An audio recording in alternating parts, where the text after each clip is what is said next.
পাঠক আমরা জানি গত 14 নভেম্বর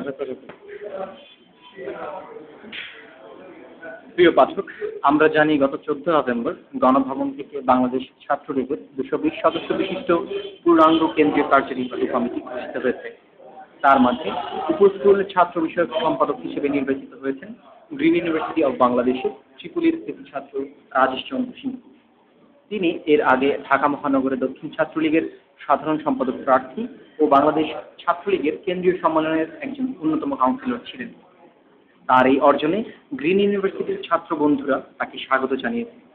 এখন আমরা তার কাছ থেকে তার অনুভূতি জানতে চাই। ধন্যবাদ। আমি বাংলাদেশ আওয়ামী রাজনীতির সাথে ছোটবেলা থেকেই পারিবারিকভাবে সম্পৃক্ত। ছোটবেলা থেকেই লেখাপড়া অবস্থায় আমার একটা স্বপ্ন ছিল আমি বাংলাদেশ আওয়ামী লীগের সহযোগী যে কোনো একটি সংগঠনের সর্বোচ্চ পর্যায়ে রাজনীতি করব। সে আশা আকাঙ্ক্ষা নিয়ে আমি এসএসসি পাশের পরে ঢাকায় চলে আসি। একটা পলিটেকনিক্যালে পড়া অবস্থায় আমি ঢাকা মহানগর দক্ষিণ ছাত্রলীগের রাজনীতির সাথে জড়িত। আমি ডিপ্লোমা পাশ করার পর গ্রিন ইউনিভার্সিটিতে ভর্তি হওয়ার পর আমি ঢাকা মহানগর দক্ষিণ ছাত্রলীগের সাধারণ সম্পাদক প্রার্থী ছিলাম। উক্ত কাউন্সিলের পরে বাংলাদেশ ছাত্রলীগের জাতীয় সম্মেলনে আমি একজন গর্বিত কাউন্সিলর হিসেবে বাংলাদেশ ছাত্রলীগের কাউন্সিলে অ্যাটেন্ড করি। পাশাপাশি গত 14 নভেম্বর গণতন্ত্রের মানুষকন্যা দেশ শেখ হাসিনা বাংলাদেশ ছাত্রলীগের 220 সদস্য একটি কেন্দ্রীয় কমিটি গঠন করেছে।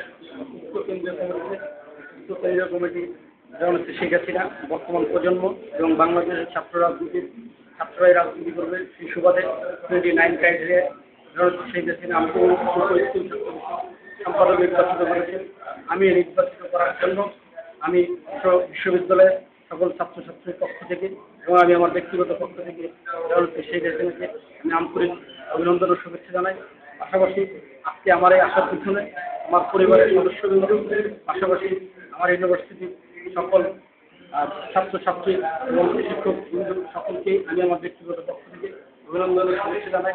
পরিশেষে একটি কথা বলতে চাই, আমি আগামী দিনে রাজনীতিতে আরো অনেক দূর যেতে চাই। পাশাপাশি আমি সবার যারা আমার বিগত দিনে ছাত্র রাজনীতিতে উৎসাহ দিয়েছেন উদ্দীপনা দিয়েছেন যাদের জন্য আজকে আমি বাংলাদেশ কেন্দ্রীয় ছাত্রলীগের কেন্দ্রীয় কার্যনির্বাহী সংসদের একজন সম্পাদক আমি তাদের কাছে চিরকৃতজ্ঞ।